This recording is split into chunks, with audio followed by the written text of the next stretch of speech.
सुन रहे हैं जगत गुरु तत्वदर्शी संत रामपाल जी महाराज द्वारा लिखित पुस्तक जीने की राह का पेज नंबर 251। भावार्थ। कपिल मुनि जी, चुणक मुनि जी तथा दुर्वासा मुनि जी संसार में कितने प्रसिद्ध हैं। ये सब काल ब्रह्म की भक्ति करने वाले भेषधारी ऋषि हैं। ये चलती फिरती मौत थी, चलती फिरती मनुष्य रूप में घाल है। घाल यानी एक मिट्टी के छोटे मटके को तांत्रिक विद्या से आकाश में उड़ाकर दुश्मन पर छोड़ता है, उससे बहुत हानि होती है। गलती से भोले प्राणी इनको महान आत्मा मानते हैं। ये सब ज्ञानी आत्मा थे, ये सब उदार हृदय के थे। इन्होंने परमात्मा प्राप्ति के लिए, अपना कल्याण कराने के लिए तन मन धन अर्पित कर दिया, परंतु तत्वदर्शी संत न मिलने के कारण इन्होंने काल ब्रह्म को एक समर्थ प्रभु मानकर गलती की और उसी की साधना ओम नाम के जाप के साथ तथा अधिक हठ योग समाधि के द्वारा की, जिससे परमात्मा प्राप्ति तो है ही नहीं, उल्टा हानि होती है, क्योंकि यह साधना शास्त्र विरुद्ध है। गीता अध्याय 16 श्लोक 23-24 में कहा है कि शास्त्र विधि को त्याग कर जो मनमाना आचरण करते हैं उनकी साधना व्यर्थ है। वे उदार आत्माएं इसी काल ब्रह्म की अनुत्तम गति में स्थिर रहें। गीता अध्याय 17 श्लोक 5-6 में कहा है कि जो मनुष्य शास्त्र विधि रहित केवल मन कल्पित घोर तप को तपते हैं और दंभ अहंकार से युक्त, कामना आसक्ति अभिमान से युक्त है। गीता अध्याय 17 श्लोक 5 शरीर में स्थित सर्व कमलों में देव शक्तियों तथा पूर्ण परमात्मा तथा मुझे भी कृश करने वाले अर्थात कष्ट देने वाले अज्ञानियों को तू असुर स्वभाव के जान। गीता अध्याय 17 श्लोक 6। यही प्रमाण गीता अध्याय 16 श्लोक 17 से 20 में है। वे अपने आप को श्रेष्ठ मानने वाले घमंडी पुरुष धन और मान के पद से युक्त होकर केवल नाम मात्र यज्ञों द्वारा पाखंड से शास्त्र विधि रहित पूजन करते हैं। गीता अध्याय 16 श्लोक 17। अहंकार, बल, घमंड, कामना, क्रोध आदि के वश और दूसरों की निंदा करने वाले पुरुष अपने और दूसरों के शरीर में स्थित मुझसे द्वेष करने वाले होते हैं। गीता अध्याय 16 श्लोक 18। उन द्वेष करने वाले पापाचीर क्रूर कर्मी जो वचन से करोड़ों व्यक्तियों की हत्या करने वाले नराधमों अर्थात नीच मनुष्यों को मैं संसार में बार बार आसुरी अर्थात राक्षसी योनियों में ही डालता हूं। गीता अध्याय 16 श्लोक 19 सूक्ष्म वेद में भी इन्हें नीच कहा है। दुर्वासा कोपे तहां समझ न आई नीच, 56 करोड़ यादव कटे मची रुधिर की कीच। हे अर्जुन, वे मूर्ख मुझको न प्राप्त होकर ही जन्म जन्म में आसुरी योनियों को प्राप्त होते हैं, उससे भी अति नीच गति को प्राप्त होते हैं अर्थात घोर नरक में गिरते हैं। गीता अध्याय 17 श्लोक 20। आप सुन रहे हैं जगत गुरु तत्वदर्शी संत रामपाल जी महाराज द्वारा लिखित पुस्तक जीने की राह का पेज नंबर 252। उपरोक्त प्रमाणों से सिद्ध हुआ कि गीता अध्याय 7 श्लोक 18 में गीता ज्ञान दाता ने अपनी साधना से होने वाली गति को भी इसलिए अनुत्तम अर्थात घटिया बताया है। कहा है कि गीता अध्याय 7 श्लोक 18 गीता ज्ञान दाता ने कहा है कि जो चौथी प्रकार के ज्ञानी साधक हैं वे सभी हैं तो उदार, क्योंकि परमात्मा प्राप्ति के लिए अपने शरीर के नष्ट होने की भी परवाह नहीं की और हजारों वर्ष भूखे प्यासे साधनारत रहे, परंतु तत्वदर्शी संत न मिलने के कारण वे सभी मेरी अनुत्तम अर्थात घटिया गति अर्थात ब्रह्म साधना से होने वाले मोक्ष जो ऊपर ऋषियों को हुआ उसमें स्थित रहे अर्थात जन्म मरण 84 लाख योनियों के चक्कर वाली गति में रह गए। गीता अध्याय 7 श्लोक 18। निष्कर्ष, चुणक ऋषि, दुर्वासा ऋषि तथा कपिल ऋषि ने जो ओम नाम का जाप किया, उसकी भक्ति के फलस्वरूप ये कुछ समय ब्रह्मलोक में जाएंगे। वहां भक्ति समाप्त करके फिर पृथ्वी पर राजा बनेंगे, क्योंकि सूक्ष्म वेद में लिखा है, तप से राज मधमानम, जन्म तीसरे शुकर स्वानम। फिर कुत्ता गधा बनेंगे, फिर नरक जाएंगे। जब कुत्ते बनेंगे तब इनके सिर में कीड़े पड़ेंगे। जो व्यक्ति इनके शाप से मरे थे, उनका पाप इनको भोगना पड़ेगा। कीड़े इनका मांस चुन चुन कर खाएंगे। इसलिए गीता में भी ऐसे साधकों के विषय में जो बताया है, वे आप जी ने ऊपर पढ़ लिया। उपरोक्त कथाओं का सारांश। पहला, ब्रह्म साधना अनुत्तम यानी घटिया है। दूसरा, 3 ताप को श्री कृष्ण जी भी समाप्त नहीं कर सके। श्राप देना 3 ताप यानी दैविक ताप में आता है। दुर्वासा के श्राप के शिकार स्वयं श्री कृष्ण सहित सर्व यादव भी हो गए। तीसरा, श्री कृष्ण जी ने शाप मुक्त होने के लिए यमुना में स्नान करने के लिए कहा, यह समाधान बताया था। उससे श्राप नाश तो हुआ नहीं, यादवों का नाश अवश्य हो गया। विचार करें, जो अन्य संत या ब्राह्मण जो ऐसे स्नान या तीर्थ करने से संकट मुक्त करने की राय देते हैं, वे कितनी कारगर हैं, अर्थात व्यर्थ हैं। क्योंकि जब भगवान त्रिलोकीनाथ द्वारा बताए समाधान यमुना स्नान से कुछ लाभ नहीं हुआ, तो अन्य तटपुंजियों, ब्राह्मणों व गुरुओं द्वारा बताए स्नान आदि समाधान से कुछ होने वाला नहीं है। चौथा, पहले श्री कृष्ण जी ने दुर्वासा के श्राप से बचाव का तरीका बताया था। उस कढ़ाई को घिसाकर चूर्ण बनाकर प्रभास क्षेत्र में यमुना नदी में डाल दो। न रहेगा बांस, न बजेगी बांसुरी। बांस भी रह गया, 56 करोड़ यादवों की बांसुरी भी बच गई। सज्जनों, वर्तमान में बुद्धिमान मानव है, शिक्षित है। मेरे द्वारा यानी संत रामपाल दास द्वारा बताए ज्ञान को शास्त्रों से मिलाओ, फिर भक्ति करके देखो क्या कमाल होता है। आप सुन रहे हैं जगत गुरु तत्वदर्शी संत रामपाल जी महाराज द्वारा लिखित पुस्तक जीने की राह का पेज नंबर 253। प्रसंग आगे चलाते हैं। पहला, तीनों गुणों रजगुण ब्रह्मा जी, सतगुण विष्णु जी तथा तम गुण शिव जी की भक्ति करना व्यर्थ सिद्ध हुआ। दूसरा, गीता ज्ञान दाता ब्रह्म की भक्ति स्वयं गीता ज्ञान दाता ने गीता अध्याय 7 श्लोक 18 में अनुत्तम बताई है। उसने गीता अध्याय 18 श्लोक 62 में उस परमेश्वर अर्थात परम अक्षर ब्रह्म की शरण में जाने को कहा है। यह भी कहा है कि उस परमेश्वर की कृपा से ही तू परम शांति तथा सनातन परम धाम को प्राप्त होगा। तीसरा, गीता अध्याय 15 श्लोक 1 से 4 में संसार रूपी वृक्ष का वर्णन है तथा तत्वदर्शी संत की पहचान भी बताई है।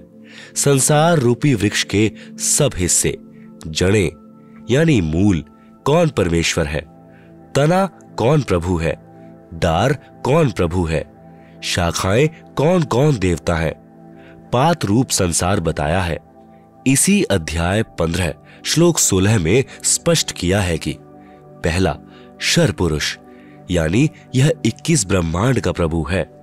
इसे ब्रह्म, काल ब्रह्म, ज्योति निरंजन भी कहा जाता है। यह नाशवान है, हम इसके लोक में रह रहे हैं। हमें इसके लोक से मुक्त होना है तथा अपने परमात्मा कबीर जी के पास सत्यलोक में जाना है। दूसरा, अक्षर पुरुष, यह 7 संख ब्रह्मांडों का प्रभु है। यह भी नाशवान है। हमने इसके 7 संख ब्रह्मांडों के क्षेत्र से होकर सत्यलोक जाना है, इसलिए इसका टोल टैक्स देना है। बस इससे हमारा इतना ही काम है। गीता अध्याय 15 श्लोक 17 में कहा है कि उत्तमः पुरुषः तु अन्यः परमात्मा इति उदाहृतः यह लोकत्रयम् आविश्य विभर्ति अव्ययः ईश्वरः। सरलार्थ, गीता अध्याय 15 श्लोक 16 में कहे 2 पुरुष, एक शर पुरुष, दूसरा अक्षर पुरुष है। इन दोनों से अन्य है उत्तम पुरुष अर्थात पुरुषोत्तम। उसी को परमात्मा कहते हैं जो तीनों लोकों में प्रवेश करके सबका धारण पोषण करता है। वह वास्तव में अविनाशी परमेश्वर है। गीता अध्याय 15 श्लोक 17, गीता अध्याय 3 श्लोक 14-15 में भी स्पष्ट किया है कि सर्वगतम ब्रह्म अर्थात सर्वव्यापी परमात्मा जो सच्चिदानंद घन ब्रह्म है, उसे वासुदेव भी कहते हैं, जिसके विषय में गीता अध्याय 7 श्लोक 19 में कहा है, वही सदा यज्ञों अर्थात धार्मिक अनुष्ठानों में प्रतिष्ठित है अर्थात इष्ट रूप में पूज्य है। पूर्ण गुरु से दीक्षा लेकर मर्यादा में रहकर भक्ति करो। इस प्रकार जीने की राह पर चलकर संसार में सुखी जीवन जिए तथा मोक्ष रूपी मंजिल को प्राप्त करें। आप सुन रहे हैं जगत गुरु तत्वदर्शी संत रामपाल जी महाराज द्वारा लिखित पुस्तक जीने की राह का पेज नंबर 254, सृष्टि रचना, सूक्ष्म वेद से निष्कर्ष रूप सृष्टि रचना का वर्णन। प्रभु प्रेमी आत्माएं प्रथम बार निम्न सृष्टि रचना को पढ़ेंगे तो ऐसे लगेगा जैसे दंत कथा हो, परंतु सर्व पवित्र सदग्रंथों के प्रमाणों को पढ़कर दांतों तले उंगली दबाएंगे कि यह वास्तविक अमृत ज्ञान कहाँ छुपा था। कृपया धैर्य के साथ पढ़ें तथा इस अमृत ज्ञान को सुरक्षित रखें। आपकी 101 पीढ़ी तक काम आएगा। पवित्र आत्माएं कृपया सत्यनारायण यानी अविनाशी प्रभु यानी सतपुरुष द्वारा रची सृष्टि रचना का वास्तविक ज्ञान पढ़ें। पहला, पूर्ण ब्रह्म। इस सृष्टि रचना में सतपुरुष सतलोक का स्वामी यानी प्रभु, अलख पुरुष अलख लोक का स्वामी यानी प्रभु, अगम पुरुष अगम लोक का स्वामी यानी प्रभु तथा अनामी पुरुष अनामी अकह लोक का स्वामी यानी प्रभु, तो एक ही पूर्ण ब्रह्म है जो वास्तव में अविनाशी प्रभु है, जो भिन्न भिन्न रूप धारण करके अपने चारों लोकों में रहता है, जिसके अंतर्गत असंख्य ब्रह्मांड आते हैं। दूसरा, पर ब्रह्म। यह केवल 7 संख ब्रह्मांड का स्वामी यानी प्रभु है। यह अक्षर पुरुष भी कहलाता है, परंतु यह तथा इसके ब्रह्मांड भी वास्तव में अविनाशी नहीं है। तीसरा, ब्रह्म। यह केवल 21 ब्रह्मांड का स्वामी यानी प्रभु है। इसे शर पुरुष, ज्योति निरंजन, काल आदि उपमा से जाना जाता है। यह तथा इसके सर्व ब्रह्मांड नाशवान है। उपरोक्त तीनों पुरुषों यानी प्रभुओं का प्रमाण पवित्र श्रीमद् भगवद गीता अध्याय 15 श्लोक 16-17 में भी है। 4, ब्रह्मा। ब्रह्मा इसी ब्रह्म का ज्येष्ठ पुत्र है। विष्णु मध्य वाला पुत्र है तथा शिव अंतिम तीसरा पुत्र है। ये तीनों ब्रह्म के पुत्र केवल एक ब्रह्मांड में एक विभाग यानी गुण के स्वामी यानी प्रभु हैं तथा नाशवान है। विस्तृत विवरण के लिए कृपया पढ़ें निम्नलिखित सृष्टि रचना। कबीर देव यानी कबीर परमेश्वर ने सूक्ष्म वेद अर्थात कबीर बानी में अपने द्वारा रची सृष्टि का ज्ञान स्वयं ही बताया है, जो निम्नलिखित है। सर्वप्रथम केवल एक स्थान अनामी यानी अनामय लोक था, जिसे अकह लोक भी कहा जाता है। पूर्ण परमात्मा उस अनामी लोक में अकेला रहता था। उस परमात्मा का वास्तविक नाम कबीर देव अर्थात कबीर परमेश्वर है। सभी आत्माएं उस पूर्ण धनी के शरीर में समाई हुई थी। इसी कबीर देव का उपमात्मक यानी पदवी का नाम अनामी पुरुष है। पुरुष का अर्थ प्रभु होता है। प्रभु ने मनुष्य को अपने ही स्वरूप में बनाया है, इसलिए मानव का नाम भी पुरुष ही पड़ा है। अनामी पुरुष के एक रोम यानी शरीर के बाल का प्रकाश संख सूर्यों की रोशनी से भी अधिक है। विशेष जैसे किसी देश के आदरणीय प्रधानमंत्री जी का शरीर का नाम तो अन्य होता है तथा पद का उपमात्मक यानी पदवी का नाम प्रधानमंत्री होता है। कई बार प्रधानमंत्री जी अपने पास कई विभाग भी रख लेते हैं। तब जिस भी विभाग के दस्तावेजों पर हस्ताक्षर करते हैं तो उस समय उसी पद को लिखते हैं। जैसे गृह मंत्रालय के दस्तावेजों पर हस्ताक्षर करेंगे तो अपने को गृह मंत्री लिखेंगे, वहाँ उसी व्यक्ति के हस्ताक्षर की शक्ति कम होती है। इसी प्रकार कबीर परमेश्वर यानी कबीर देव की रोशनी में अंतर भिन्न भिन्न लोकों में होता जाता है। आप सुन रहे हैं जगत गुरु तत्वदर्शी संत रामपाल जी महाराज द्वारा लिखित पुस्तक जीने की राह का पेज नंबर 255। इस पेज पर परमेश्वर कबीर साहिब के असंख्य ब्रह्मांडों का लघु चित्र है, जिसे आप पुस्तक में देख सकते हैं। आप सुन रहे हैं जगत गुरु तत्वदर्शी संत रामपाल जी महाराज द्वारा लिखित पुस्तक जीने की राह का पेज नंबर 256। ठीक इसी प्रकार पूर्ण परमात्मा कबीर देव यानी कबीर परमेश्वर ने नीचे के 3 और लोकों अगम लोक, अलख लोक, सतलोक की रचना शब्द वचन से की।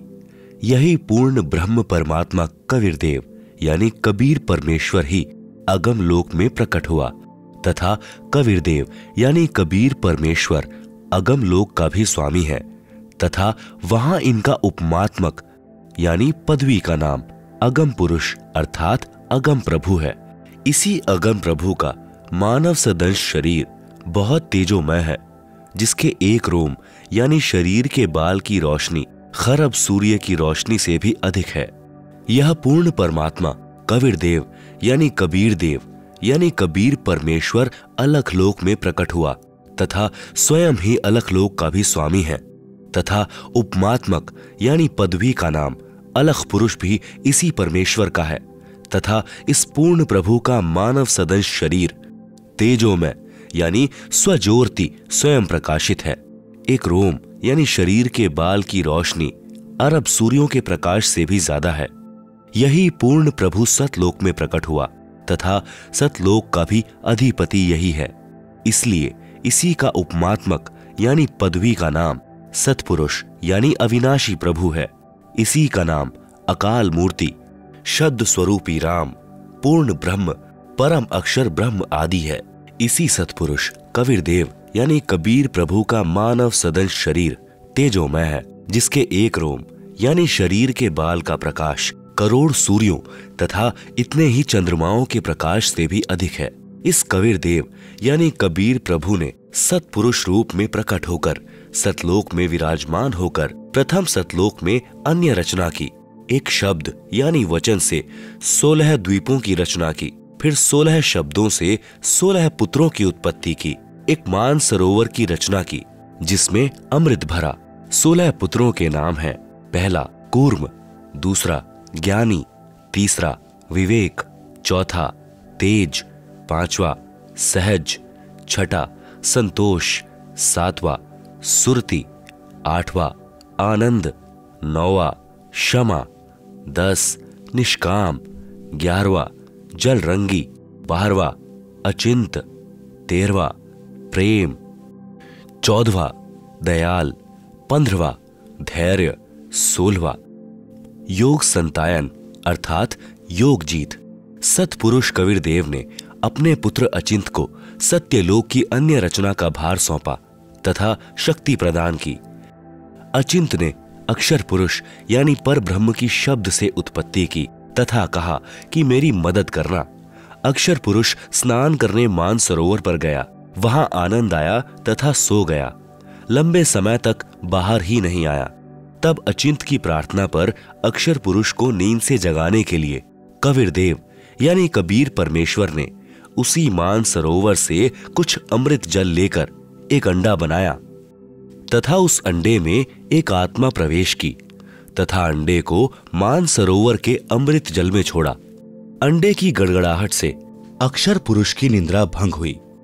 उसने अंडे को क्रोध से देखा, जिस कारण से अंडे के 2 भाग हो गए। उसमें से ज्योति निरंजन यानी शर पुरुष निकला, जो आगे चलकर काल कहलाया। इसका वास्तविक नाम कैल है। तब सतपुरुष यानी कबीर देव ने आकाशवाणी की कि आप दोनों बाहर आओ तथा अचिंत के द्वीप में रहो। आज्ञा पाकर अक्षर पुरुष तथा शर पुरुष यानी कैल दोनों अचिंत के द्वीप में रहने लगे। बच्चों की नालायकी उन्हीं को दिखाई कि कहीं फिर प्रभुता की तरफ ना बन जाए, क्योंकि समर्थ बिन कार्य सफल नहीं होता। फिर पूर्ण धनी कबीर देव ने सर्व रचना स्वयं की। अपनी शब्द शक्ति से एक राजेश्वरी यानी राष्ट्रीय शक्ति उत्पन्न की, जिससे सर्व ब्रह्मांडों को स्थापित किया। इसी को पराशक्ति परानंदिनी भी कहते हैं। पूर्ण ब्रह्म ने सर्व आत्माओं को अपने ही अंदर से अपनी वचन शक्ति से अपने मानव शरीर सदृश उत्पन्न किया। प्रत्येक हंस आत्मा का परमात्मा जैसा ही शरीर रचा, जिसका तेज 16 सूर्यों जैसा मानव सदंश ही है। परंतु परमेश्वर के शरीर के एक रोम यानी शरीर के बाल का प्रकाश करोड़ों सूर्यों से भी ज्यादा है। बहुत समय उपरांत शर पुरुष यानी ज्योति निरंजन ने सोचा कि हम तीनों अचिंत अक्षर पुरुष शर पुरुष एक द्वीप में रह रहे हैं तथा अन्य एक एक द्वीप में रह रहे हैं। मैं भी साधना करके अलग द्वीप प्राप्त करूंगा। उसने ऐसा विचार करके एक पैर पर खड़ा होकर 70 युग तक तप किया। आप सुन रहे हैं जगत गुरु तत्वदर्शी संत रामपाल जी महाराज द्वारा लिखित पुस्तक जीने की राह का पेज नंबर 257, आत्माएं काल के जाल में कैसे फंसी। विशेष जब ब्रह्म यानी ज्योति निरंजन तप कर रहा था, हम सभी आत्माएं जो आज ज्योति निरंजन के 21 ब्रह्मांडों में रहते हैं, इसकी साधना पर आसक्त हो गए तथा हृदय से इसे चाहने लगे। अपने सुखदायी प्रभु सत्य पुरुष से विमुख हो गए, जिस कारण से पतिव्रता पद से गिर गए। पूर्ण प्रभु के बार बार सावधान करने पर भी हमारी आसक्ति शर पुरुष से नहीं हटी। यही प्रभाव आज भी काल सृष्टि में विद्यमान है। जैसे नौजवान बच्चे फिल्म स्टारों, अभिनेताओं तथा अभिनेत्रियों की बनावटी अदाओं तथा अपने रोजगार उद्देश्य से कर रहे भूमिका पर अति आसक्त हो जाते हैं, रोकने से नहीं रुकते। यदि कोई अभिनेता या अभिनेत्री निकटवर्ती शहर में आ जाए तो देखें उन नादान बच्चों की भीड़ केवल दर्शन करने के लिए बहुसंख्या में एकत्रित हो जाती है। लेना एक न देने दो, रोजी रोटी अभिनेता कमा रहे हैं, नौजवान बच्चे लुट रहे हैं। माता पिता कितना ही समझाएं, किंतु बच्चे नहीं मानते। कहीं न कहीं कभी न कभी लुप छिप कर जाते ही रहते हैं। पूर्ण ब्रह्म कबीर देव यानी कबीर प्रभु ने शर पुरुष से पूछा कि बोलो क्या चाहते हो। उसने कहा कि पिताजी यह स्थान मेरे लिए कम है, मुझे अलग से द्वीप प्रदान करने की कृपा करें। हक्का कबीर यानी सत कबीर ने उसे 21 ब्रह्मांड प्रदान कर दिए। कुछ समय उपरांत ज्योति निरंजन ने सोचा इसमें कुछ रचना करनी चाहिए। खाली ब्रह्मांड यानी प्लॉट किस काम के, यह विचार कर 70 युग तप करके पूर्ण परमात्मा कबीर देव यानी कबीर प्रभु से रचना सामग्री की याचना की।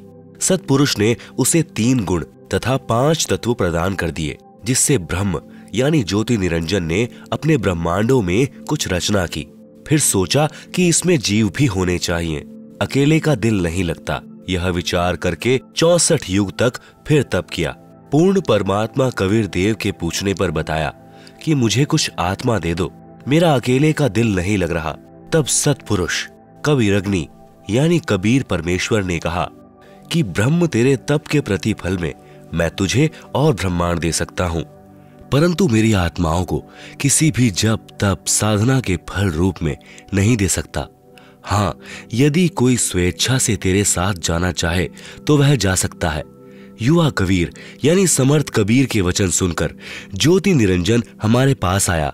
हम सभी हंस आत्मा पहले से ही उस पर आसक्त थे। हम उसे चारों तरफ से घेरकर खड़े हो गए।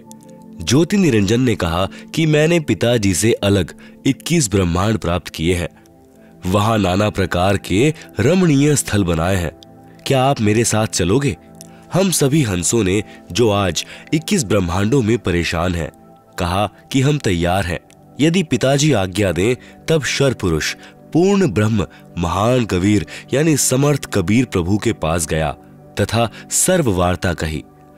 तब कबीर अग्नि यानी कबीर परमेश्वर ने कहा कि मेरे सामने स्वीकृति देने वाले को आज्ञा दूंगा।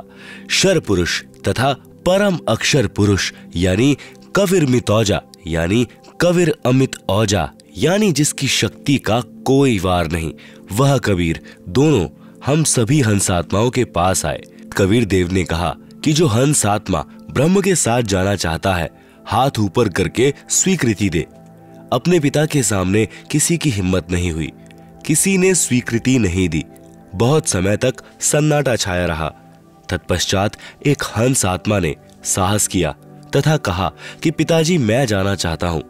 फिर तो उसकी देखा देखी जो आज काल ब्रह्म के 21 ब्रह्मांडों में फंसी है, हम सभी आत्माओं ने स्वीकृति दे दी। परमेश्वर कबीर जी ने ज्योति निरंजन से कहा कि आप अपने स्थान पर जाओ, जिन्होंने तेरे साथ जाने की स्वीकृति दी है मैं उन सर्व हंस आत्माओं को आपके पास भेज दूंगा। ज्योति निरंजन अपने 21 ब्रह्मांडों में चला गया। उस समय तक यह 21 ब्रह्मांड सतलोक में ही थे। आप सुन रहे हैं जगत गुरु तत्वदर्शी संत रामपाल जी महाराज द्वारा लिखित पुस्तक जीने की राह का पेज नंबर 258। तत्पश्चात पूर्ण ब्रह्म ने सर्वप्रथम स्वीकृति देने वाले हंस को लड़की का रूप दिया, परंतु स्त्री इंद्री नहीं रची तथा सर्वात्माओं को जिन्होंने ज्योति निरंजन ब्रह्म के साथ जाने की सहमति दी थी उस लड़की के शरीर में प्रवेश कर दिया तथा उसका नाम आष्ट्रा यानी आदि माया प्रकृति देवी दुर्गा पड़ा। तथा सत्य पुरुष ने कहा कि पुत्री मैंने तेरे को शब्द शक्ति प्रदान कर दी है, जितने जीव ब्रह्म कहें आप उत्पन्न कर देना। पूर्ण ब्रह्म कबीर देव यानी कबीर साहिब अपने पुत्र सहजदास के द्वारा प्रकृति को शर पुरुष के पास भिजवा दिया। सहजदास जी ने ज्योति निरंजन को बताया कि पिताजी ने इस बहन के शरीर में उन सर्व आत्माओं को प्रवेश कर दिया है जिन्होंने आपके साथ जाने की सहमति व्यक्त की थी, तथा इसको पिताजी ने वचन शक्ति प्रदान की है। आप जितने जीव चाहोगे प्रकृति अपने शब्द से उत्पन्न कर देगी। यह कहकर सहजदास वापिस अपने द्वीप में आ गया। आप सुन रहे हैं जगत गुरु तत्वदर्शी संत रामपाल जी महाराज द्वारा लिखित पुस्तक जीने की राह का पेज नंबर 259। युवा होने के कारण लड़की का रंग रूप निखरा हुआ था। ब्रह्म के अंदर विषय वासना उत्पन्न हो गई तथा प्रकृति देवी के साथ अभद्र गति विधि प्रारंभ की। तब दुर्गा ने कहा कि ज्योति निरंजन मेरे पास पिताजी की प्रदान की हुई शब्द शक्ति है। आप जितने प्राणी कहोगे मैं वचन से उत्पन्न कर दूंगी। आप मैथुन परंपरा शुरू मत करो। आप भी उसी पिता के शब्द से अंडे से उत्पन्न हुए हो तथा मैं भी उसी परम पिता के वचन से ही बाद में उत्पन्न हुई हूं। आप मेरे बड़े भाई हो। बहन भाई का यह योग महापाप का कारण बनेगा। परंतु ज्योति निरंजन ने प्रकृति देवी की एक भी प्रार्थना नहीं सुनी तथा अपनी शब्द शक्ति द्वारा नाखूनों से स्त्री इंद्री यानी भग प्रकृति को लगा दी तथा बलात्कार करने की ठानी। उसी समय दुर्गा ने अपनी इज्जत रक्षा के लिए कोई और चारा न देख सूक्ष्म रूप बनाया तथा ज्योति निरंजन के खुले मुख के द्वारा पेट में प्रवेश करके पूर्ण ब्रह्म कबीर देव से अपनी रक्षा के लिए याचना की। उसी समय कबीर देव यानी कबीर देव अपने पुत्र योग संतायन अर्थात जोग जीत का रूप बनाकर वहां प्रकट हुए तथा कन्या को ब्रह्म के उदर से बाहर निकाला तथा कहा कि ज्योति निरंजन आज से तेरा नाम काल होगा।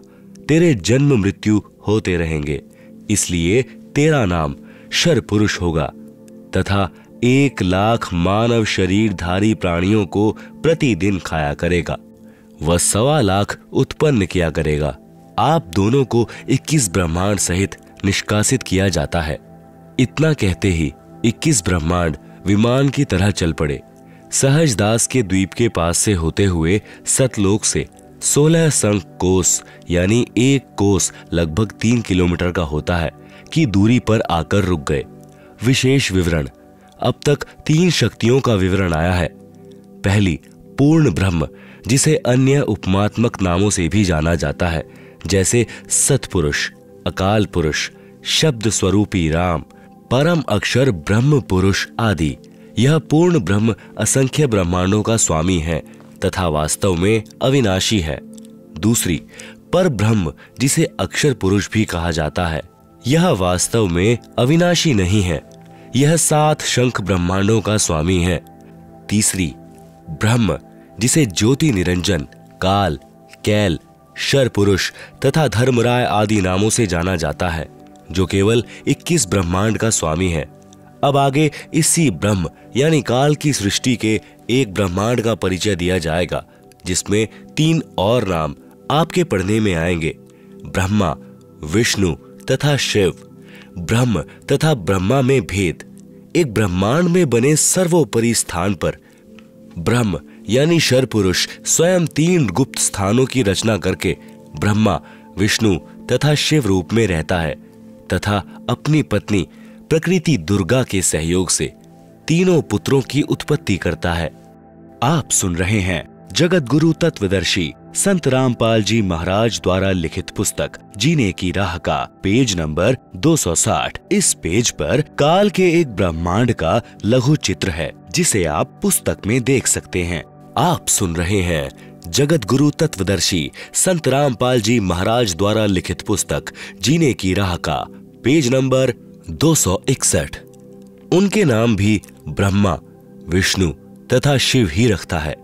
जो ब्रह्म का पुत्र ब्रह्मा है वह एक ब्रह्मांड में केवल 3 लोकों पृथ्वी लोक, स्वर्ग लोक तथा पाताल लोक में एक रजोगुण विभाग का मंत्री यानी स्वामी है। इसे त्रिलोकीय ब्रह्मा कहा है तथा ब्रह्म जो ब्रह्मलोक में ब्रह्मा रूप में रहता है उसे महाब्रह्मा व ब्रह्मलोकीय ब्रह्मा कहा है। इसी ब्रह्म यानी काल को सदाशिव, महाशिव, महाविष्णु भी कहा है। श्री विष्णु पुराण में प्रमाण चतुर्थ अंश अध्याय 1 पृष्ठ 230-231 पर श्री ब्रह्मा जी ने कहा, जिस अजन्मा सर्वमय विधाता परमेश्वर का आदि, मध्य, अंत, स्वरूप, स्वभाव और सार हम नहीं जान पाते। श्लोक 83 जो मेरा रूप धारण कर संसार की रचना करता है, स्थिति के समय जो पुरुष रूप है तथा जो रुद्र रूप से विश्व का ग्रास कर जाता है, अनंत रूप से संपूर्ण जगत को धारण करता है। श्लोक 86 श्री ब्रह्मा जी, श्री विष्णु जी व श्री शिव जी की उत्पत्ति। काल ब्रह्म ने प्रकृति यानी दुर्गा से कहा कि अब मेरा कौन क्या बिगाड़ेगा, मनमानी करूंगा। प्रकृति ने फिर प्रार्थना की कि आप कुछ शर्म करो, प्रथम तो आप मेरे बड़े भाई हो, क्योंकि उसी पूर्ण परमात्मा यानी कबीर देव की वचन शक्ति से आपकी ब्रह्म की अंडे से उत्पत्ति हुई तथा बाद में मेरी उत्पत्ति उसी परमेश्वर के वचन से हुई है। दूसरे, मैं आपके पेट से बाहर निकली हूं, मैं आपकी बेटी हुई तथा आप मेरे पिता हुए। इन पवित्र नातों में बिगाड़ करना महापाप होगा। मेरे पास पिता की प्रदान की हुई शब्द शक्ति है। जितने प्राणी आप कहोगे मैं वचन से उत्पन्न कर दूंगी। ज्योति निरंजन ने दुर्गा की एक भी विनय नहीं सुनी तथा कहा कि मुझे जो सजा मिलनी थी मिल गई, मुझे सतलोक से निष्कासित कर दिया, अब मनमानी करूंगा। यह कहकर काल पुरुष यानी शर पुरुष ने प्रकृति के साथ जबरदस्ती शादी की तथा 3 पुत्रों रजगुण युक्त ब्रह्मा जी, सतगुण युक्त विष्णु जी तथा तम गुण युक्त शिव शंकर जी की उत्पत्ति की। जवान होने तक तीनों पुत्रों को दुर्गा के द्वारा अचेत करवा देता है। फिर युवा होने पर श्री ब्रह्मा जी को कमल के फूल पर, श्री विष्णु जी को शेषनाग की शैया पर तथा श्री शिव जी को कैलाश पर्वत पर सचेत करके इकट्ठे कर देता है। तत्पश्चात प्रकृति यानी दुर्गा द्वारा इन तीनों का विवाह कर दिया जाता है तथा एक ब्रह्मांड में तीनों लोकों स्वर्ग लोक, पृथ्वी लोक तथा पाताल लोक में एक एक विभाग के मंत्री यानी प्रभु नियुक्त कर देता है। जैसे श्री ब्रह्मा जी को रजोगुण विभाग का तथा विष्णु जी को सतोगुण विभाग का तथा श्री शिव शंकर जी को तमोगुण विभाग का तथा स्वयं गुप्त यानी महाब्रह्मा, महाविष्णु, महाशिव रूप से मुख्यमंत्री पद को संभालता है। एक ब्रह्मांड में एक ब्रह्मलोक की रचना की है, उसी में 3 गुप्त स्थान बनाए हैं। एक रजोगुण प्रधान स्थान है जहां पर यह ब्रह्म यानी काल स्वयं महाब्रह्मा यानी मुख्यमंत्री रूप में रहता है तथा अपनी पत्नी दुर्गा को महासावित्री रूप में रखता है। इन दोनों के संयोग से जो पुत्र इस स्थान पर उत्पन्न होता है वह स्वतः ही रजोगुणी बन जाता है। दूसरा स्थान सतोगुण प्रधान स्थान बनाया है, वहां पर यह शर पुरुष स्वयं महाविष्णु रूप बनाकर रहता है तथा अपनी पत्नी दुर्गा को महालक्ष्मी रूप में रखकर जो पुत्र उत्पन्न करता है उसका नाम विष्णु रखता है। वह बालक सतोगुण युक्त होता है। तथा तीसरा, इसी काल ने वहीं पर एक तमोगुण प्रधान क्षेत्र बनाया है, उसमें यह स्वयं सदाशिव रूप बनाकर रहता है तथा अपनी पत्नी दुर्गा को महापार्वती रूप में रखता है। इन दोनों के पति पत्नी व्यवहार से जो पुत्र उत्पन्न होता है उसका नाम शिव रख देते हैं तथा तमोगुण युक्त कर देते हैं।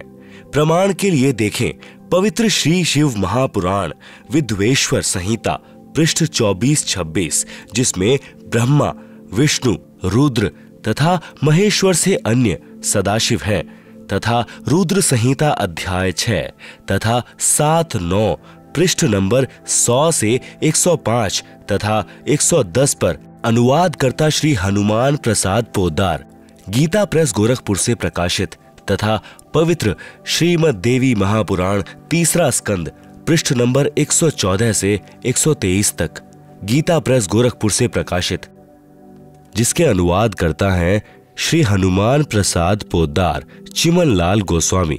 फिर इन्हीं को धोखे में रखकर अपने खाने के लिए जीवों की उत्पत्ति श्री ब्रह्मा जी द्वारा तथा स्थिति यानी एक दूसरे को मोह ममता में रखकर काल जाल में रखना श्री विष्णु जी से तथा संहार, क्योंकि काल पुरुष को शापवश 1 लाख मानव शरीरधारी प्राणियों के सूक्ष्म शरीर से मैल निकालकर खाना होता है, उसके लिए 21वें ब्रह्मांड में एक तप्त शिला है जो स्वतः गर्म रहती है, उस पर गर्म करके मैल पिघलाकर खाता है। जीव मरते नहीं परंतु कष्ट असहनीय होता है। फिर प्राणियों को कर्म आधार पर अन्य शरीर प्रदान करता है, श्री शिवजी द्वारा करवाता है। जैसे किसी मकान में 3 कमरे बने हों, एक कमरे में अश्लील चित्र लगे हों, उस कमरे में जाते ही मन में वैसे ही मलिन विचार उत्पन्न हो जाते हैं। दूसरे कमरे में साधु संतों भक्तों के चित्र लगे हों तो मन में अच्छे विचार प्रभु का चिंतन ही बना रहता है। तीसरे कमरे में देशभक्तों व शहीदों के चित्र लगे हों तो मन में वैसे ही जोशीले विचार उत्पन्न हो जाते हैं।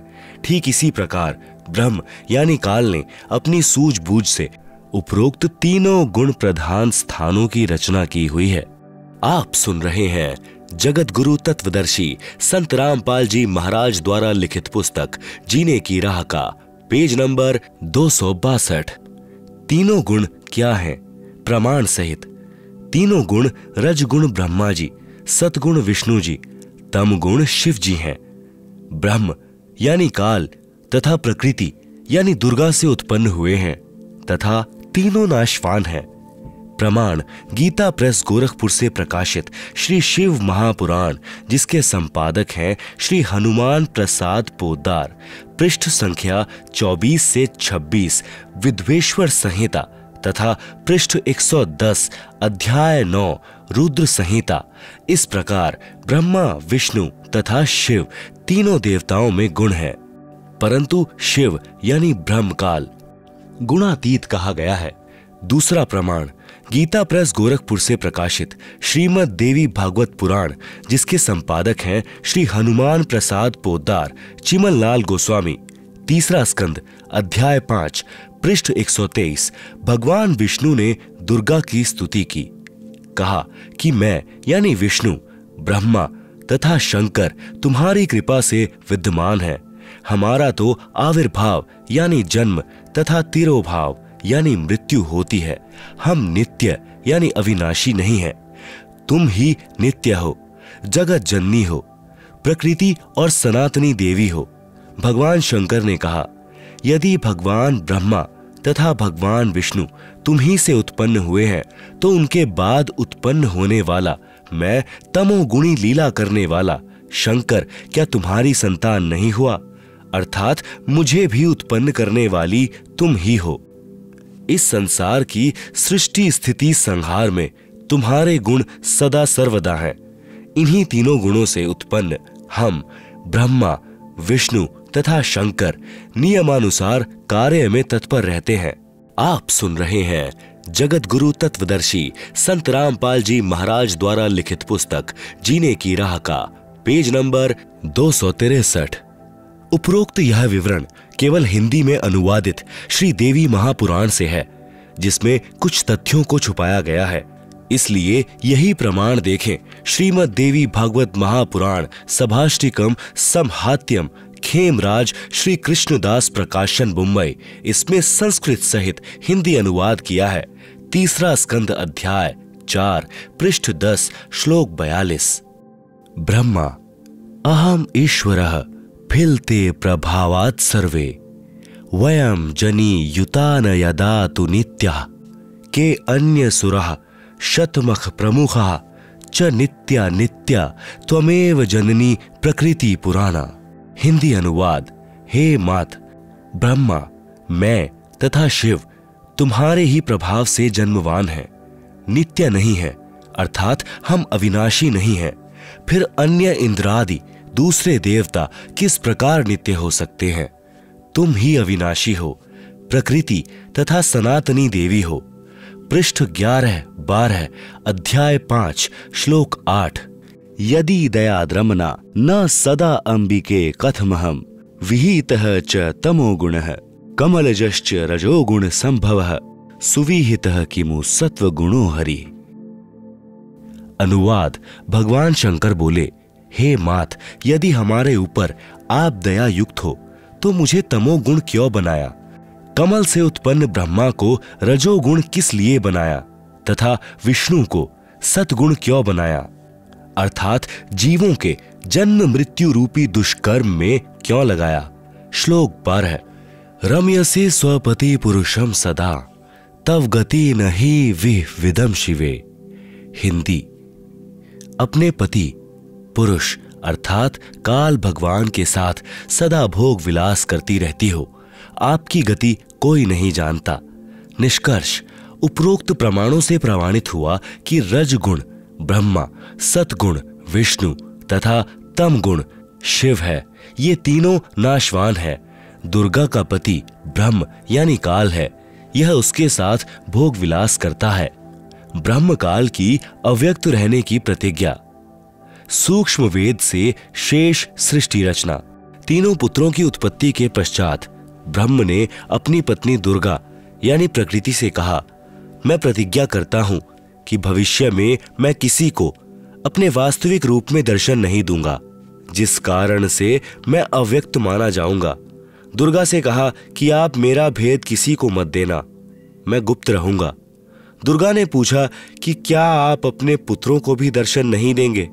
ब्रह्म ने कहा, मैं अपने पुत्रों को तथा अन्य किसी को भी साधना से दर्शन नहीं दूंगा, यह मेरा अटल नियम रहेगा। दुर्गा ने कहा, यह तो आपका उत्तम नियम नहीं है, जो आप अपनी संतानों से भी छुपे रहोगे। तब काल ने कहा, दुर्गा मेरी विवशता है, मुझे 1 लाख मानव शरीरधारी प्राणियों का आहार करने का शाप लगा है। यदि मेरे पुत्रों ब्रह्मा, विष्णु, महेश को पता लग गया तो ये उत्पत्ति, स्थिति तथा संहार का कार्य नहीं करेंगे। इसलिए यह मेरा अनुत्तम नियम सदा रहेगा। जब ये तीनों कुछ बड़े हो जाएं तो इन्हें अचेत कर देना, मेरे विषय में नहीं बताना, नहीं तो मैं तुझे भी दंड दूंगा। दुर्गा इस डर के मारे वास्तविकता नहीं बताती।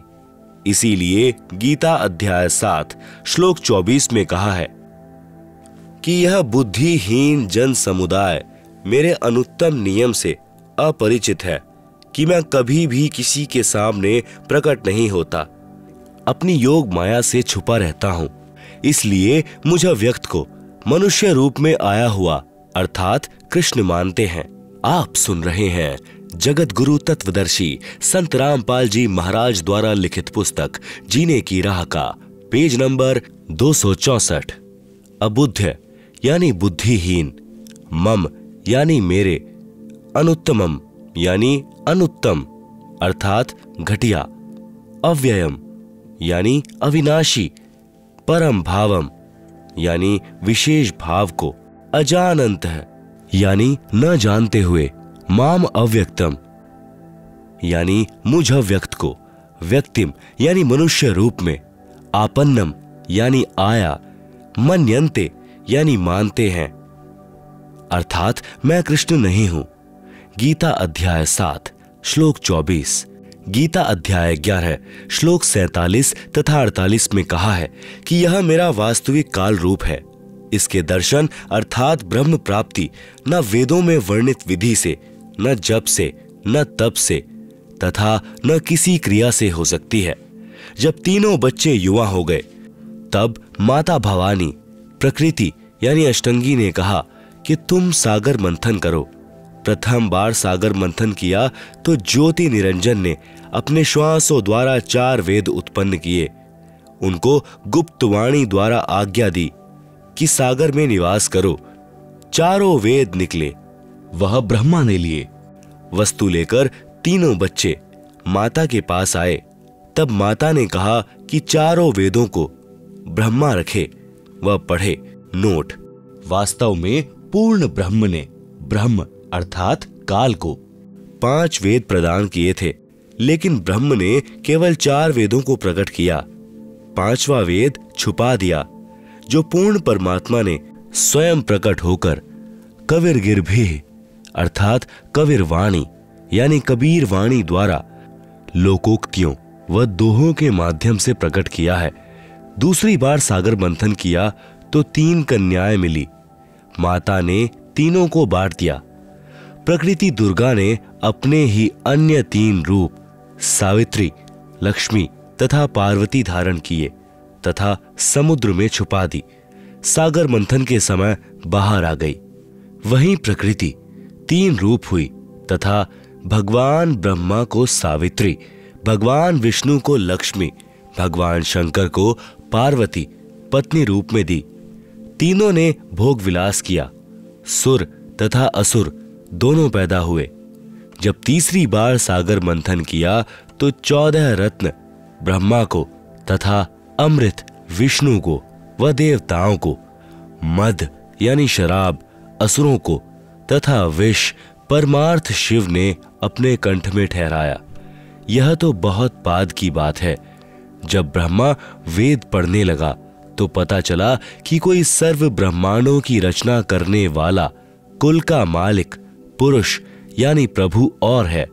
तब ब्रह्मा जी ने विष्णु जी व शंकर जी को बताया कि वेदों में वर्णन है कि सृजनहार कोई और प्रभु है, परंतु वेद कहते हैं कि भेद हम भी नहीं जानते। उसके लिए संकेत हैं कि किसी तत्वदर्शी संत से पूछो। तब ब्रह्मा माता के पास आया और सब वृतांत सुनाया। माता कहा करती थी कि मेरे अतिरिक्त और कोई नहीं है, मैं ही करता हूं, मैं ही सर्वशक्तिमान हूं।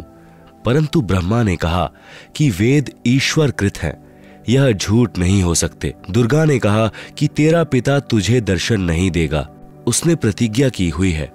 तब ब्रह्मा ने कहा कि माता जी, अब आपकी बात पर अविश्वास हो गया है। मैं उस पुरुष यानी प्रभु का पता लगाकर ही रहूंगा। दुर्गा ने कहा कि यदि वह तुझे दर्शन नहीं देगा तो तुम क्या करोगे? ब्रह्मा ने कहा कि मैं आपको शक्ल नहीं दिखाऊंगा।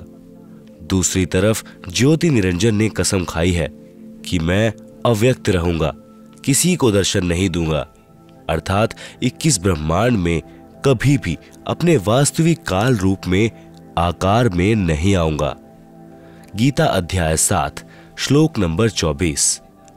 अव्यक्तम व्यक्तिम आपन्नम मन्यन्ते माम अबुद्धः परम भावम अजानन्तः मम अव्ययम अनुत्तमम। अनुवाद: अबुद्ध यानी बुद्धिहीन लोग, मम यानी मेरे, अनुत्तम यानी अश्रेष्ठ, अव्ययम यानी अटल, परम यानी परम, भावम यानी भाव को, अजानन्तः यानी न जानते हुए, अव्यक्तम यानी अदृश्यमान, माम यानी मुझ काल को, व्यक्तित्व यानी नर रूप आकार में कृष्ण, आपन्नम यानी प्राप्त हुआ, मन्यन्ते यानी मानते हैं।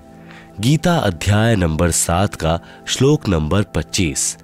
न अहम प्रकाशः सर्वस्य योग माया समावन्तः मूढ़ः अयम न अभिजानाति लोकः माम अजम अव्ययम।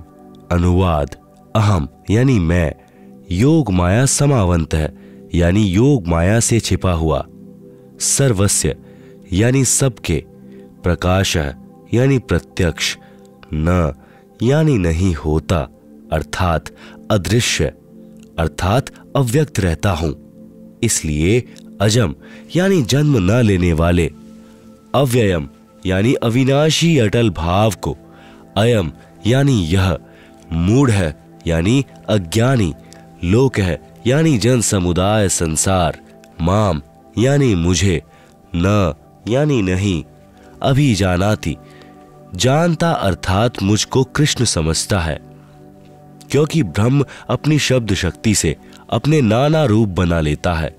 यह दुर्गा का पति है, इसलिए इस मंत्र में कह रहा है कि मैं कृष्ण आदि की तरह दुर्गा से जन्म नहीं लेता। आप सुन रहे हैं जगत गुरु तत्वदर्शी संत रामपाल जी महाराज द्वारा लिखित पुस्तक जीने की राह का पेज नंबर 265, ब्रह्मा का अपने पिता यानी काल ब्रह्म की प्राप्ति के लिए प्रयत्न। तब दुर्गा ने ब्रह्मा जी से कहा कि अलख निरंजन तुम्हारा पिता है, परंतु वह तुम्हें दर्शन नहीं देगा। ब्रह्मा ने कहा कि मैं दर्शन करके ही लौटूंगा। माता ने पूछा, यदि तुझे दर्शन नहीं हुए तो क्या करेगा? ब्रह्मा ने कहा, मैं प्रतिज्ञा करता हूं, यदि पिता के दर्शन नहीं हुए तो मैं आपके समक्ष नहीं आऊंगा।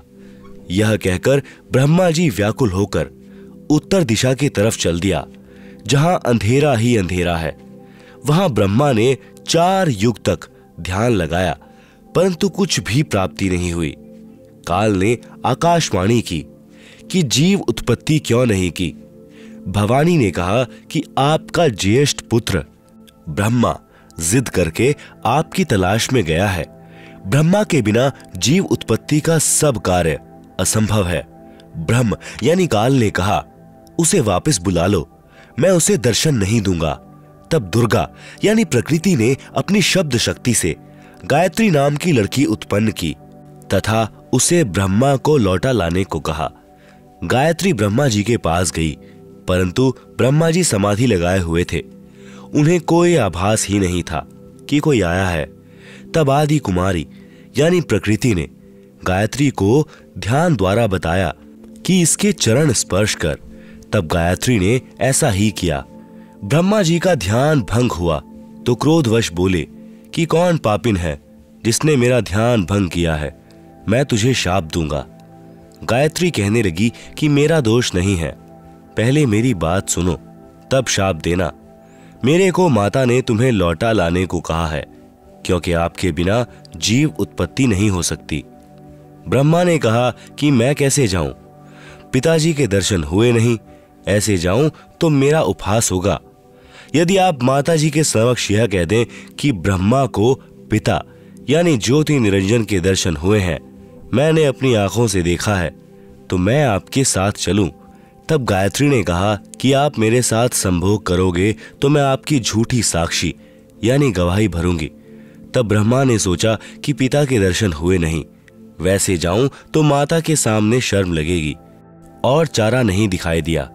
फिर गायत्री से रति क्रिया यानी संभोग की। आप सुन रहे हैं जगत गुरु तत्वदर्शी संत रामपाल जी महाराज द्वारा लिखित पुस्तक जीने की राह का पेज नंबर 266। तब गायत्री ने कहा कि क्यों ना एक गवाह और तैयार किया जाए। ब्रह्मा ने कहा बहुत ही अच्छा है। तब गायत्री ने शब्द शक्ति से एक लड़की पुष्पवती नाम की पैदा की तथा उससे दोनों ने कहा कि आप गवाही देना कि ब्रह्मा ने पिता के दर्शन किए हैं। तब पुष्पवती ने कहा कि मैं क्यों झूठी गवाही दूं। हाँ, यदि ब्रह्मा मेरे से रति क्रिया यानी संभोग करें तो गवाही दे सकती हूं। गायत्री ने ब्रह्मा को समझाया यानी उकसाया कि कोई और चारा नहीं है। तब ब्रह्मा ने पुष्पवती से संभोग किया तो तीनों मिलकर आदि माया यानी प्रकृति के पास आए। दोनों देवियों ने उपरोक्त शर्त इसलिए रखी थी कि यदि ब्रह्मा माता के सामने हमारी झूठी गवाही को बता देगा तो माता हमें शाप दे देंगी, इसलिए उसे भी दोषी बना लिया। यहां महाराज गरीबदास जी कहते हैं कि दास गरीब यह चूक धुरों धूर, माता दुर्गा द्वारा ब्रह्मा को शाप देना। तब माता ने ब्रह्मा से पूछा, क्या तुझे तेरे पिता के दर्शन हुए?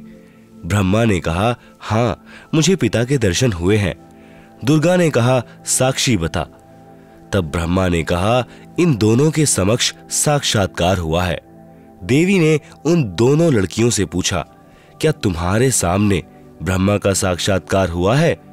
तब दोनों ने कहा कि हाँ, हमने अपनी आंखों से देखा है। फिर भवानी यानी प्रकृति को संशय हुआ कि मुझे तो ब्रह्म ने कहा था कि मैं किसी को दर्शन नहीं दूंगा, परंतु ये कहते हैं कि दर्शन हुए हैं। तब अष्टंगी ने ध्यान लगाया और काल ज्योति निरंजन से पूछा कि यह क्या कहानी है। ज्योति निरंजन जी ने कहा कि ये तीनों झूठ बोल रहे हैं। तब माता ने कहा, तुम झूठ बोल रहे हो, आकाशवाणी हुई है कि इन्हें कोई दर्शन नहीं हुए। यह बात सुनकर ब्रह्मा ने कहा कि माता जी, मैं सौगंध खाकर पिता की तलाश करने गया था, परंतु पिता यानी ब्रह्म के दर्शन नहीं हुए। आपके पास आने में शर्म लग रही थी, इसलिए हमने झूठ बोल दिया। तब माता दुर्गा ने कहा कि अब मैं तुम्हें शाप देती हूं।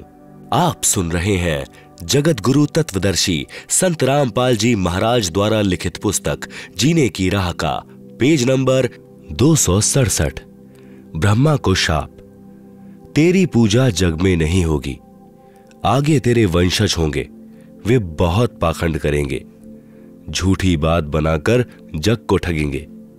ऊपर से तो कर्मकांड करते दिखाई देंगे, अंदर से विकार करेंगे, कथा पुराणों को पढ़कर सुनाया करेंगे। स्वयं को ज्ञान नहीं होगा कि सदग्रंथों में वास्तविकता क्या है, फिर भी मानवश तथा धन प्राप्ति के लिए गुरु बनकर अनुयायियों को लोक वेद यानी शास्त्र विरुद्ध दंत कथा सुनाया करेंगे। देवी देवों की पूजा करके तथा करवा के दूसरों की निंदा करके कष्ट पर कष्ट उठाएंगे। जो उनके अनुयायी होंगे उनको परमार्थ नहीं बताएंगे, दक्षिणा के लिए जगत को गुमराह करते रहेंगे, अपने आप को सबसे श्रेष्ठ मानेंगे, दूसरों को नीचा समझेंगे। जब माता के मुख से यह सुना तो ब्रह्मा मूर्छित होकर जमीन पर गिर गया। बहुत समय उपरांत होश में आया। गायत्री को शाप, तेरे कई सांड पति होंगे, तू मृतलोक में गाय बनेगी। पुहपवती को श्राप, तेरी जगह गंदगी में होगी, तेरे फूलों को कोई पूजा में नहीं लाएगा। इस झूठी गवाही के कारण तुझे यह नरक भोगना होगा। तेरा नाम केवड़ा केतकी होगा। हरियाणा में कुसौंधी कहते हैं। यह गंदगी कुर्डियों वाली जगह पर होती है। इस प्रकार तीनों को शाप देकर माता भवानी बहुत पछताई। इस प्रकार पहले तो जीव बिना सोचे मन यानी काल निरंजन के प्रभाव से गलत कार्य कर देता है, परंतु जब आत्मा यानी सत्पुरुष अंश के प्रभाव से उसे ज्ञान होता है तो पीछे पछताना पड़ता है। जिस प्रकार माता पिता अपने बच्चों को छोटी सी गलती के कारण ताड़ते हैं क्रोधवश होकर, परंतु बाद में बहुत पछताते हैं। यही प्रक्रिया मन यानी काल निरंजन के प्रभाव से सर्व जीवों में क्रियावान हो रही है। हाँ, यहां एक बात विशेष है कि निरंजन यानी काल ब्रह्म ने भी अपना कानून बना रखा है कि यदि कोई जीव किसी दुर्बल जीव को सताएगा तो उसे उसका बदला देना पड़ेगा। जब आदि भवानी यानी प्रकृति अष्टंगी ने ब्रह्मा, गायत्री व पुहपवती को श्राप दिया तो अलख निरंजन यानी ब्रह्मकाल ने कहा कि हे भवानी, प्रकृति यानी अष्टंगी, यह आपने अच्छा नहीं किया। अब मैं निरंजन आपको श्राप देता हूं कि द्वापर युग में तेरे भी 5 पति होंगे। द्रौपदी ही आदि माया का अवतार हुई है। जब यह आकाशवाणी सुनी तो आदि माया ने कहा कि हे ज्योति निरंजन यानी काल, मैं तेरे वश में पड़ी हूं। जो चाहे सो कर ले। सृष्टि रचना में दुर्गा जी के अन्य नामों का बार बार लिखने का उद्देश्य है कि पुराणों, गीता तथा वेदों में प्रमाण देखते समय भ्रम उत्पन्न नहीं होगा। जैसे गीता अध्याय 14 श्लोक 3-4 में काल ब्रह्म ने कहा है कि प्रकृति तो गर्भ धारण करने वाली सब जीवों की माता है, मैं उसके गर्भ में बीज स्थापित करने वाला पिता हूं। गीता अध्याय 4 श्लोक 4 में कहा है कि प्रकृति से उत्पन्न तीनों गुण जीवात्मा को कर्मों के बंधन में बांधते हैं। लेख समाप्त। आप सुन रहे हैं जगत गुरु तत्वदर्शी संत रामपाल जी महाराज द्वारा लिखित पुस्तक जीने की राह का पेज नंबर 268। इस प्रकरण में प्रकृति तो दुर्गा है तथा तीनों गुण, तीनों देवता यानी रजगुण ब्रह्मा, सतगुण विष्णु तथा तम गुण शिव के सांकेतिक नाम हैं। विष्णु का अपने पिता यानी काल ब्रह्म की प्राप्ति के लिए प्रस्थान व माता का आशीर्वाद पाना। इसके बाद विष्णु से प्रकृति ने कहा कि पुत्र तू भी अपने पिता का पता लगा ले। तब विष्णु अपने पिताजी यानी काल ब्रह्म का पता करते करते पाताल लोक में चले गए, जहां शेषनाग था। उसने विष्णु को अपनी सीमा में प्रविष्ट होते देखकर क्रोधित होकर जहर भरा फुंकारा मारा। उसके विष के प्रभाव से विष्णु जी का रंग सांवला हो गया, जैसे स्प्रे पेंट हो जाता है। तब विष्णु ने चाहा कि इस नाग को मजा चखाना चाहिए। तब ज्योति निरंजन यानी काल ने देखा कि अब विष्णु को शांत करना चाहिए। तब आकाशवाणी हुई कि विष्णु अब तू अपनी माता जी के पास जा और सत्य सत्य सारा विवरण बता देना तथा जो कष्ट आपको शेषनाग से हुआ है इसका प्रतिशोध द्वापर युग में लेना। द्वापर युग में आप यानी विष्णु तो कृष्ण अवतार धारण करोगे और काली दह में कालिंद्री नामक नाग शेषनाग का अवतार होगा। ऊंच होई के नीच सतावे, ताकर ओएल यानी बदला मोही सो पावे। जो जीव देई पीर पुनी काहूं, हम पुनी ओएल दिवावे ताहूं। तब विष्णु जी माता जी के पास आए तथा सत्य सत्य कह दिया कि मुझे पिता के दर्शन नहीं हुए। इस बात से माता यानी प्रकृति बहुत प्रसन्न हुई और कहा कि पुत्र तू सत्यवादी है। अब मैं अपनी शक्ति से पिता से मिलाती हूं तथा तेरे मन का संशय खत्म करती हूं। कबीर देख पुत्र तो ही पिता भिटाऊं, तोरे मन का धोखा मिटाऊं। मन स्वरूप करता कह जानो, मनते दूजा और न मानो। स्वर्ग पाताल दौर मन केरा, मन अस्थिर मन अहै अनेरा। निरंकार मन ही को कहिए, मन की यास निष्दिन रहिए। देखूं पलटी शून्य महज्योति, जहां पर झिलमिल झालर होती।